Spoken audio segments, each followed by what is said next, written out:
बिस्मिल्लाहिर्रहमानिर्रहीम। अस्सलाम वालेकुम व्यूवर्स, क्या हाल है? ठीक ठाक। आज मैं आपको बहुत आसान रेसिपी बताने वाली हूँ। बकरा पकाने का बहुत आसान तरीका है जी। सबसे पहले मैंने प्याज काट के रखे हैं, अदरक है, टमाटर है, हरी मिर्चें हैं और बकरा पानी और बकरा का गोश्त अच्छे से वॉश करके डाल दिया है। उसके अंदर नमक, मिर्च, हल्दी, गरम मसाला, सूखा धनिया, प्याज, अदरक, लहसुन, टमाटर, हरी मिर्चें, ये जो सारी चीज़ें हैं ये मैंने डाल के रख दिया। ठीक है।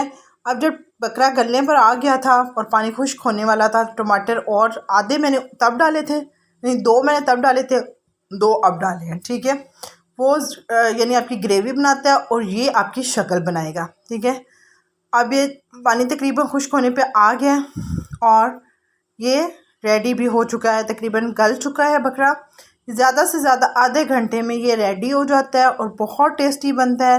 अब मैं इसमें घी ऐड कर रही हूँ, 2 चम्मच जो है घी ऐड किया है। ठीक है जी। और अब इसको अच्छे से मिक्स करके और इसको इतना पकाना है कि ये घी सारे का सारा बाहर निकल आएगा। ठीक है। और बकरा अच्छे से भुन जाएगा, स्मेल ख़त्म हो जाएगी और खुशबू बहुत अच्छी आनी शुरू हो जाएगी। ठीक है जी। अब ये हमारा भुन चुका है तकरीबन और इसमें यह है कि हमारा ऑलमोस्ट रेडी हो चुका है। और ये देखें जी,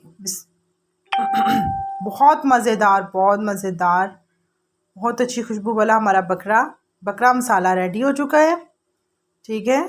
आप ये इस ईद पे ट्राई कीजिएगा, मुझे बताइएगा आपको कैसा लगा और मुझे दुआओं में याद रखिएगा। Thank you for watching this video.